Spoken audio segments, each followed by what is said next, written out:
I am so excited to be here to talk about black key scales because I think they can be so difficult to teach, and I'm excited because I think smart scales make them fun. So let's just review a little bit for those of you who may not have heard about smart scales. I made them because the traditional approach to teaching scales is just so flat and boring. And what I wanted was a way to foster how scales feel under the keys and foster a love for how each individual scale feels.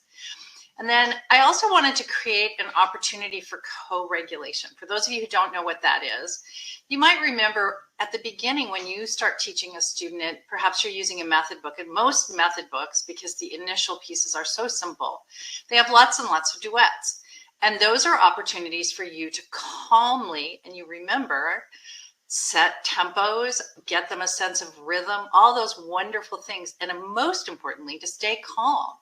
So here's a little graphic. When their storm meets our calm, co-regulation occurs.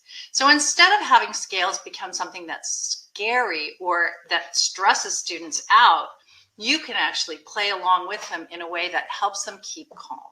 So the new model for scales that I wanted to create has rhythmic interest, and what we're working toward is comfort first. Comfort, accuracy, those go hand in hand, and speed really comes easily after those are established. If you try to work for speed before you get comfort, all you get is stress, you get poor hand position, you get poor rhythm, and everything falls apart. Now, one of the things that's really important when you teach scales in this way is you want to have lots of material. And so each one of the black key majors has even more material than the units for the white key majors. So in the white key units, there are 14 examples for each key. They're alternating left and right hand, and the teacher's duet is included. But the black key units each contain 20 musical lines, and there are right and left hand lines, of course, but the teacher duets are a little tiny bit harder because I figure as long as you're teaching black keys, you probably can play something a little more difficult and might be inspired to play them a little bit more.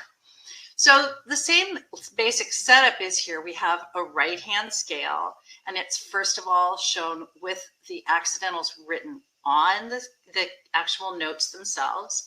And then the second example has the flats, in this particular case in the A flat major key signature, showing the exact same passage, but with the key signature. So it's an extra opportunity to show that without having to have them play with only the key signature at first.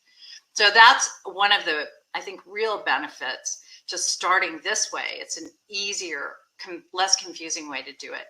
Now, in the black key scales, I did it slightly differently. So I did an entire page of left hand and then an entire page of right hand.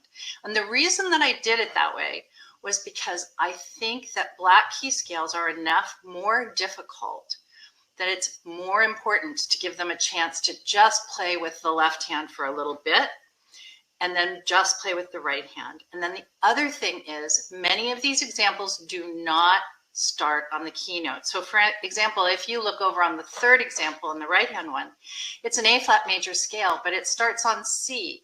It starts on C because that's the friendliest part of the scale. And it's important to know how to start scales on something besides just the keynote, because as we all know, most music doesn't just go la la la la la la la la la la la la la la la, or we wouldn't listen to it, right? We want to have something beautiful. So we have many more examples per key. And then the way that it's laid out is the same as it is for the white keys, where the student part is written above, and then the teacher part is slightly smaller. It's scaled back with a little bit of grayscale. So it's not confusing for the students at all. I have never had a student get confused about what they were supposed to play. And then the other thing is I put in ample extra fingerings in the teacher part to try to make it easier for you. Because of course, what we can play when we're not trying to listen to a student and play with them is much less when we're trying to think, I mean, it's much harder to do it with a student and pay attention to what they're doing. So the other thing that I wanted to talk a little bit about is one of the things that's more difficult about black keys is that each one is unique. So think for a minute, if you think about A major, just imagine A major. And I think probably all of you will feel like, my third finger went up on C sharp, whether I was going to play a 5-finger pattern or whether I was going to go all the way up to the top of the scale. My third finger goes there. Now, if you think about E major, it's the same basic pattern. You've got 2 fingers that go up, but it's still 1, 2, 3, 1, 2, 3, 4, 5. That's going to be the scale. That is not the case for any of the black key scales. The fingerings feel very foreign, and none of them start on their thumb or their 5th finger. To them, they feel like they start in the middle, and in a certain sense, they actually do. So this is just a little graphic. If you think about D flat major, for instance, just in your own mind, imagine your 2nd and 3rd fingers sort of go up onto those 2 black keys, D flat and E flat. But imagine if that's the first time you've ever run into a scale like that, how weird does that feel? The comfortable part is actually F, G flat, A flat, B flat. That feels great. But that weird sensation of starting from the bottom without getting your thumb to anchor you is very foreign for students when they first do it. So they need extra time to become comfortable.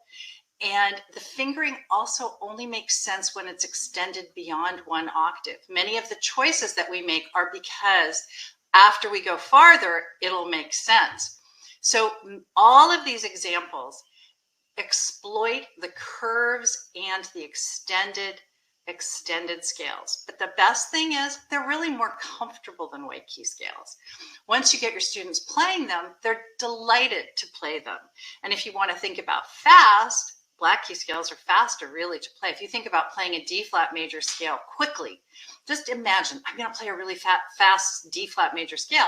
Your hands really feel pretty darn good. They match, the fingerings match in both hands. Okay, let's just imagine for a second F major. Now let's play a fast hands together F major scale. I don't think any of you are thinking, wow, that's fun. Nobody is, because they're just really tricky. So in the black key major set, there are extra long units. The greatest hits unit is also longer. And I'll tell you, they're actually written in pairs. So it's a left hand one and then a right hand one in the same key. You can either divulge that information to your students or not. And we've also added what I think is really a fabulous resource. We now have scale reference pages. So you don't really need a scale book anymore. You can just use Smart Scales as your entire scale reference. And we'd like to say thank you to Laura and Bonnie, because they're the ones who made this lovely suggestion, which we immediately took them up on. And if you look at the reference pages, we also did something that I think is very friendly. We put in the alternate fingering for those of you who have some reason, like for instance with B flat, that you want to make sure they know they might want to start on 4. I think it's less comfortable, but there might be some reason. And then we circled the notes where crossings occur. And so each scale reference page has a scale, right hand alone, then left hand alone, then hands together for 1 octave, and then hands together for 2 octaves. And then even better than that, we also made them for the white keys. So now there are white key reference pages added, and if you've already purchased them, all you have to do is re-download it, and there's an updated file. So here is a short example of me playing with my student Armand, just a few examples of what Smart Scales sound like.